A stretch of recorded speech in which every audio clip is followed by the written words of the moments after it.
getting to involve myself in somebody else, becoming someone else, taking the words of, and this is expecting it to be a good script, taking the words of an intelligent writer and being able to play them as an instrument better than anyone else could. That's my joy. It's an honorable, a very honorable profession. It is an artistic profession, and I think being a good actor helps you become a better person. I think I'm better because I'm an actor. Well, I love doing Elf. I thought that was the definitive Santa Claus. I love doing Up, because it's a gorgeous story and I was part of it. I loved Fort Apache in the Bronx, because I thought it was an important movie. I loved doing JFK. I thought it was a very important movie. But above all, I was able to get real, even more real with television and the movies I've made there.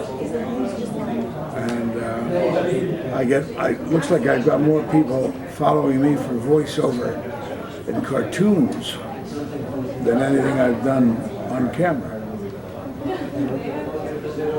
I'll tell you a funny story. When I came to New York and I had done very little film, I did a thing called, where she played Casey Somebody, crime photographer.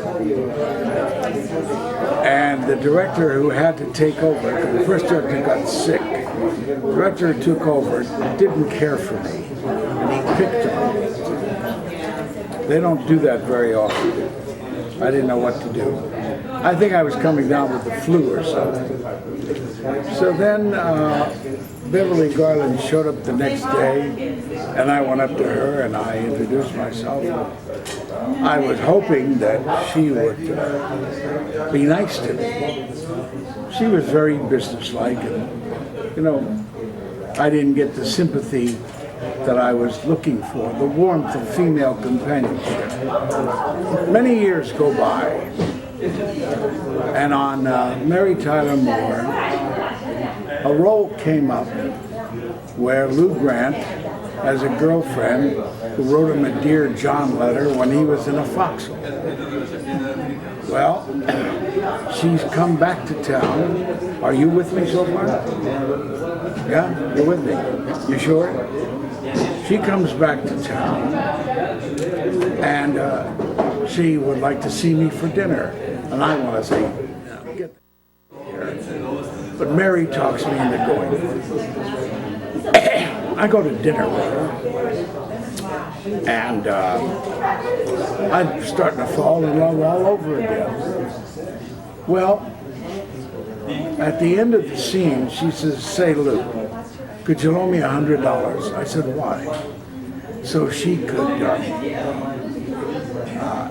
get her boyfriend's saxophone out of hock so they could go to Vegas so he could play a gig in Vegas. And I thought, and I swallow my gorge and I say, oh, why not? I give her $100. And I ordered Cherry's Jubilee for dessert. So it's sitting in front of me and I've given her the $100. So I say, oh, what the? And I pick up the Cherry's Jubilee and I dump it on her head. Well, when they were looking forward to casting that role, I thought, hey, Beverly Garland would be perfect for that role. She's just right. And they all agreed. And Beverly did it. And by God, I got to dump Cherry's Jubilee right on her wig. So you see, what goes around comes around. Wow. get up off the floor and stop rolling and laughing. What do you think of the Holocaust survivor Eva Poor? I think they ought to clone her. It's unbelievable. A little short midget like that can be so filled with energy and talent and the ability to convince and sway people. I guess I'll have to blame it on Dr. Mengele. Who was your role model in life, and if so, how did they help you get to who you are today? My journalism teacher in high school was a great inspiration to me. My football coach was a great inspiration to me. In terms of actors, I adored Spencer Tracy, I adored Frederick March, and above all, I adored all actors who made up that great Hollywood stable of character actors. Who was your favorite actor or actress to work with? Jack Lemmon was wonderful. He was wonderful. I liked Stephen, what's his name?